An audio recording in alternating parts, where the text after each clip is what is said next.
What is up, guys? Wraec is here with a new video, and today I want to do some Star Expedition with you guys. I thought some of you guys might appreciate it if we just do the first and second and third day together, see how it works out, see how you progress in Star Expedition, and some general tips maybe for your clan, what you can do and what might help. The guild I'm in, Omega Project, has been quite successful in Star Expedition on Android. We've been place 1 nearly all seasons, which is quite nice. We're quite good in that, and it's still big fun to optimize it, even though having a good Star Expedition team is kind of expensive and requires some pretty hefty investment into A-tier heroes if you want to go for the top damage numbers, that is. Obviously B-tier heroes will do decent damage as well, but having the extra giant killer is pretty huge. So, without further ado, let's hop into Star Expedition. I already did one fight in the Stinging Desert before I noticed that I want to make a video about that. So you usually get 24 of those corrupted shards, and those corrupted shards are basically your stamina to attack the areas. You get 24 of those every day, and then we have this beautiful resource, which is the Expedition Certificate, which is used to attack the big tentacle boss in the middle of the well, I don't know how, the map, let's call it the map, in the middle of the map. And both of those resources are acquired daily, 24 of those, and you can basically get 3 of those expedition certificates. One is recovered over time, and then you get 2 additional ones every day from certain challenges for defeating areas in polluted areas, and then using 10 corrupted shards, so basically doing 10 fights will give you another one to attack the boss. First of all, let's take a look. I want to explain to you guys the areas. We have 7 different areas. Each of those areas has a purification progress associated to it, and you can see this one has purification progress 10 out of 10. And this means that my guild members, 10 of my guild members, all of those guys here, at least 10 cleared the Stinging Desert. And after you clear the Stinging Desert, you can see it here, you acquire the Star Blessing Gust of Stars. Activates upon 10 purifications, and this Star Blessing, you can also find it here. The Holding Storm rages at the enemy at the beginning of each battle, deals 30 million damage to Abyss Catastrophe, which is the Star Expedition boss, the tentacle thing, for each ally deployed in the battle. So, some nice damage. This is one of the less important buffs, but you acquire it every time, obviously. But some of the later ones, this second one actually already restores all allies 50 energy at the end of each round, are pretty good and pretty strong, and you should definitely aim to unlock all of those. Usually you can't really miss those buffs, because you have to clear area 1, and after you defeated the boss in area 1, you can go to 2, same for area 2, you go to 3, then to 4, and only after you cleared the boss in area 4, you can decide which stage to do next, and then you can go to either 5, 6 or 7. And from the later ones, I would actually recommend getting the Area 7 boss. The buff, the Area 7 buff, actually eliminates the 2 tentacle followers of the big tentacle monster, and getting rid of those can heighten your damage by quite a lot. Beyond that, I want to point you towards the advanced feature. The advanced feature is actually the game's way to let you catch up to stronger players, and what it allows you to do is basically take a hero that is just E5 or 10 star and get some enhancements for it. For example, we can use 4Cs, and if you put 4Cs in here, you can see he just became a V4. Just from that, keep in mind, advancement does not function together with formations, so if you want to use advancement, you will have to use equip your heroes in the hero menu, and then use them without a formation. If you want some additional info on that, check the help here. This is actually, if you use a 10 star in here, it will become an E5. If you use an E5, it will become a V4. And they also get enhanced to level 350 and get some orange 6 star gear equipped, unless, of course, they have better equipment. Then in that case, that equipment is valid. So, we will start off with area 1. Basically, every single area has an optimal route that you can take, and the optimal route to go through an area is the one that requires least amount of fights to actually go through. I can link you guys, I will link you guys a picture with all the optimal routes for every area, so you can check that out. For this area, it is actually the bottom route. We can just go here on this way and go to the boss, and this will require the least amount of fights. For some areas, there are multiple routes that are possible. If you do it sometimes or a lot, then you will know them by heart. And I've done it quite a lot now. So let's just proceed and do the first fights. We will just use my regular Realmsgate lineup, which will do just fine. I no longer really use it for Realmsgate. I actually made this one to fight the boss later on. But we will see, it will do just fine. The earlier stages are actually pretty weak. Don't require too much tech. In general, if you struggle against some of the enemies, I can recommend you to get a Holmes-Young. Holmes-Young is one of the heroes that helped me before my account became stronger by just doving the enemies, and doving the enemies takes care of their passive abilities. Like Valkyrie has a very, very naughty passive ability by burning you down, which is quite annoying, and getting a Holmes-Young to dove her can help a lot. Same for Gustin, same for some other heroes. So I can really recommend Holmes-Young with Receptor or Demon Bell, can help quite a lot. So we got our first enemy team down, and then you get to decide on a star imprint, and star imprints you can equip 6 of those at the same time, and there are certain sets, and the set we are mostly looking for right now is the Coast set. The Coast set has the effect of, at the beginning of each round, remove self all control effects. For each type of control effect removed, restore self 5% of max HP and increases self attack by 25% for 2 rounds. And this is the one that we will use to fight the boss until the very end of Star Expedition. So we only basically need this one and some other ones, like Nairn, for example, as 2 set piece. There is 4, that is the 4 set piece effect, of course, which we will use. So we need 4 coast pieces, which leave us with 2 slots, and we will likely use Nairn for that to get some crit damage. You can use other stuff too. The 2 other pieces that you use as star imprints are mostly dependent on the stats that you need. So if you already, for example, have crit damage bonus stats, you might not even need crit damage. You might need some other stats. You might want to go for armor break. In general, the crit damage stat is quite impactful compared to the armor break stat or some other stats that are a little bit weaker. You will see that. For example, the holy damage, that is not really a lot compared to the 25% crit damage. So let's take the Coast piece, and with that we have Coast Foresight, which means we now only need 3 more pieces of Coast gear until we have our set complete. I think we are going to skip the next few battles. They will mostly look like this. This is area 1. It's not really difficult. And now we know the last one we got was actually Coast Foresight, and now we have Persuasion and Tranquility, and we can see, well, it doesn't really matter which one we take right now because we don't own any of those 2. But if we look at them, they actually have some stats on them, and the Coast Persuasion actually has 482 attack, while this one only has 229. So it is only a minor difference, but we will take the better one, obviously, and proceed with that. Let's skip the next fights, because this won't really take too long. No new Coast piece for us. That is actually a Coast piece we already have. That is the Coast Foresight. You can always make sure, click on Star Imprint, and we see, okay, we got Coast Foresight. No really need to take that.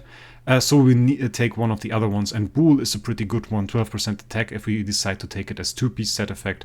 So let's take the Bool one. That is quite nice. Next fight.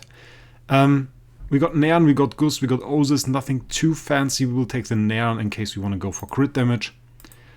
And we are always looking out for 4-piece set effects. Okay, one thing I want to point out, because this is a nice situation to show it, those star imprints actually have different star levels. There's 1 star, that is 2 star, that is 3 star, and every single one of those is available as 1, 2, or 3 star. So you can get Karl's Tranquility, for example, as 1 star, as 2 star, or 3 star, and this is indicative of the strength of the attack and HP buffs that are on here. So as you can see, the Coast Persuasion is a 1 star Coast Persuasion, and it only grants you 373 attack and 11,000 HP, while the 3 star Karl's Tranquility grants almost 3 times the attack value and about 5 times the HP value.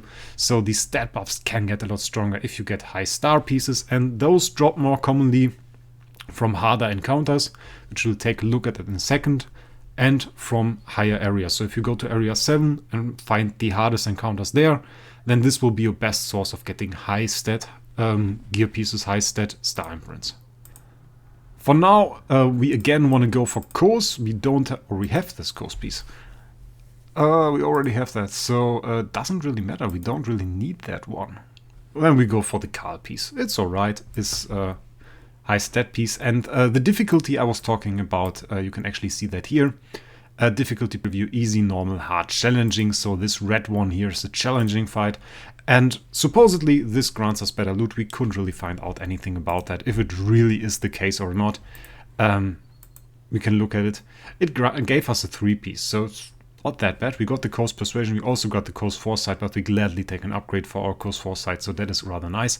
You can always equip those before actually having a 4-piece set, like we can do this right now. Let's equip some of those. And if you don't have a 4 set piece, you can just equip any of those. Like we can put Kai's Tranquility on, we can put Boots on, just for the stat buff. And by that we get 4000 attack and 200,000 HP and some attacks, some holy damage, some crit damage, not more crit damage, a lot of stats actually. And this is not optimal, this would not be optimal to fight the boss, but if you want to have some extra buffs to go through the areas, that is a way to do it. And now we fight the boss, and it's area 1 still, so the boss is pretty weak, but he has some abilities. Reduced incoming damage and frenzied after round 6, so you can take a look at that. We don't really need to right now. I usually fight the bosses in the same way I do the areas. Don't really make a difference there. The bosses tend to be a little bit easier than the areas, especially the ones with like Valkyrie in area 7 or something, because there are just 5 enemies instead of 6, which the boss doesn't really compensate for that. And supposedly the bosses have quite good loot as well. So we will take another Bulls, and you can see found a new polluted area. Go check it out. We will do that. Go to the area 2. And again, Ursema cleared it first, and here the route is actually quite easy as well. We will go from here to here, and that way to the boss. Again, I will link a picture where you can see all of those routes and can easily find the way through the areas.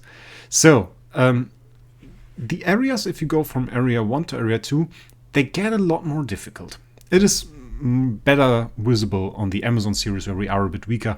Right now I suppose it will look like exactly the same, but on the Amazon series you could see that we struggled a little bit. Even died on some stages, and here, well, it's not the case, but might as well happen if you are a little bit weaker.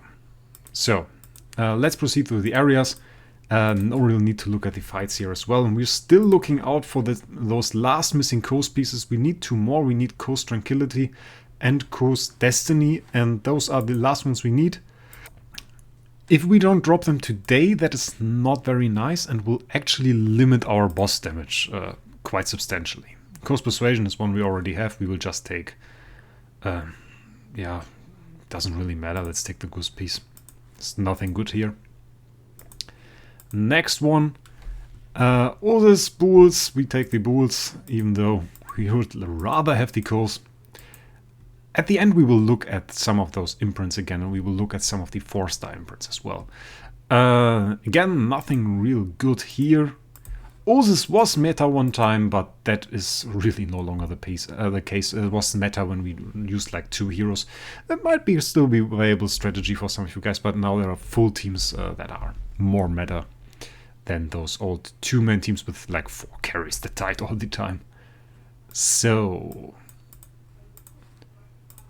let's proceed to the boss. Still not getting our last Coast pieces. I think we can do some good damage later as well if we don't drop them, but if that is the case, then we will need to switch up our lineup a little bit. Because in that case we will need Control Purify. We just fought the boss again and we got Bulls, but still 2 pieces of Coast missing. That is not great, guys. That is not great. Let's look at one fight. Coast Tranquility, I think that is one that we need. Coast Tranquility is indeed one that we need. So we got our second to last Coast piece. Now we just need one more.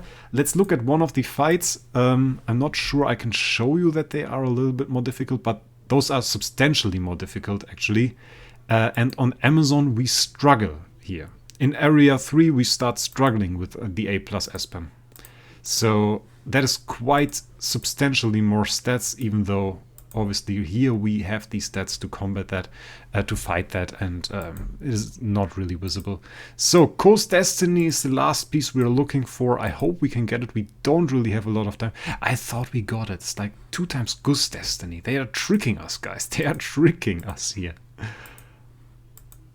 Oh, again, no, Neon's Destiny, Karl's Destiny. They all give us like every single piece as Destiny, but not the last one. We have 2 more fights, guys. 2 more fights. Give me. No. Oh, whoa, whoa, whoa. Last one, guys. Come on. Ah.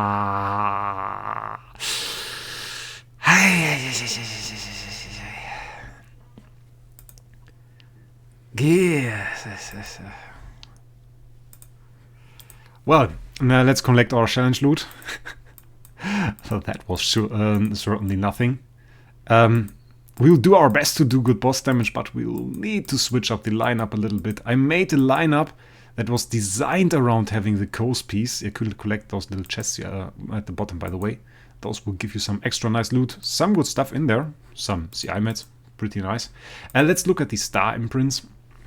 And I think we basically can keep it like that. We don't really have a proper 4-star set, I think, or 4-piece set that we can use. Or do we? I mean, most of those don't really make sense. If we had a full bull set, we have a full, or do we? No, we don't. We don't even have a, oh, we do. We have a full bull set. We will use that. That is actually not that bad. We can do that. That is quite alright, actually. Full bull set, it's not optimal, but in odd rounds increases attack and holy damage by 50%, and in even rounds increase energy by 50% and crit by 50%. So we get some buffs through that. So that is not a good choice, but it is decent. We definitely want to get rid of that coast piece because the holy damage actually is bad. And I think we are just going to go for Nairn. Getting some Nairn Tranquility and some Nairn Foresight in here. And with that we get 2 attack buffs, 2 crit damage buffs, and pretty well set to actually fight the boss. That is regarding the star imprints. By the way, you can check out all these star imprints by clicking at the top right corner, and you can see the way star imprints actually made. Bool is this gray piece, and then Foresight is the blue piece, and together it's Bool's Foresight or Karl's Tranquility and so on. And you can see all the effects here. We are currently using a 4-piece Bool effect, which is this long effect. And by the way, if you have the 4-piece set effect, you also always get the 2-piece set effect, so we get 12% attack. And you can see all the different combinations. You can also combine Foresight. You don't have to combine only the gray pieces. You can combine 4 Foresight pieces as well, which will give you some buffs. And then we have the 4-star pieces, those special perks. Most of them aren't really that meta anymore. Punishment used to be meta whenever an ally dies, but as I said, those carry teams no longer really exist. So no longer that great. I tried to do connection, it was alright, but really, yeah, no longer that great. Sacrifice, if you can survive it, is nice, but it deals damage that cannot be recovered equal to 40% of max HP, so that is quite substantial. And for teams like the one, like those 6-hero teams that people are using, or 5-hero teams that people are using, depending on what you run, that is really hard to make work, especially if you use a hero like Olivia. That is rather squishy and dies early on. Blessing of Stars, on the other hand, quite superb. Blessing of Stars lets you run those 4-piece set effect basically as with 3 pieces, and what basically makes it possible for you to run, where is it? Not Bool. Kos as 3-piece, and then you can run Foresight as well at the same time by running 2 Foresight and 3 Kos pieces, and the 3 Kos pieces have to include Kos Foresight, and then you can run those as well. So that's quite nice. Maybe we drop it, that would be quite cool. For now, let's actually hop into the formation of my team and change that up a little bit, because that does no longer work indeed. What I did here on most heroes is I used Attribute Reduction Purify instead of Control Purify. I actually didn't on some. And usually that is the nice thing to do with Kos, if you run Kos set. because this, when a round ends, removes one control effect from self. So this actually triggers before Course triggers. And as you remember, for every control effect Course removes, we get an attack buff. If we run Control Purify on a team where we run Course, then we actually will remove one control effect and we'll get less attack buffs. Which sucks, to keep it simple. It's not good. You wanna be controlled when Course triggers. But we don't have Course right now. So as we don't have Course, we kind of have to run Control Purify. You can run different versions of this team. I have run teams that use like an Ignis to feed the Aspen on day one. That works quite well. With double Rogue, with everything. You basically just want to build an mostly offensive team. We only have 6 rounds to deal damage, so Melodic Strings is the artifact of your choice, and just burst the boss down. If you want to run Aspen as a damage dealer, keep in mind that you want him in the back row, in the middle, to actually attack the boss. If you run him in the front row, you risk him attacking the tentacles instead of the boss. We run Holmes Core, could run Mockman Core as well, would be an option, but like, yeah, in the back row, it's 18% crit, we don't really need it right now. So that team is alright for the moment, and I reckon we now go into the fight and do our attack on the boss. Singular, by the way, we will use the strategy, basically, we do 1 attack on the boss on day 1, and we will keep those 2 attacks that remain to the next day. Because as I said, we recover 1 attack on the next day and get the other through challenges. So we have to do 1 attack because you can have 3 at the maximum, so that we can recover 1. But the other 2 we can keep as long, we can keep basically for 1 day. And the next day we will use them and then collect our challenges, so that we have 2 attacks saved up again. And we do that because, as I already told you guys, some of those star blessings, the 1, 4, 5, 6, 7, you can only acquire those at day 2 or later. So, but having those obviously enhances your damage by quite a lot. And if we can save some attacks from day 1 to day 2, they get more valuable because we can deal more damage. So that is a tactic we are going to use. If we click on the boss, we can see it's at 41%. Not really a whole lot, but it's a 93 boss and we don't have Course, so should be alright for us. I will make a separate guide on the boss itself, where we talk about the abilities and how it works. That will be members only, is something I promised to the members. You can find that later on, in like, I think, a week maybe. There will be a full boss guide with all the abilities, with all the mechanics that I will make for members only. But we will do our series where we fight the boss every day. So basically our lineup is set, our star imprints are set, and we can now try and fight the boss. And let's just hope everything works out. We don't really have a proper team, I'm pretty sorry guys, but we just weren't really lucky. Yeah.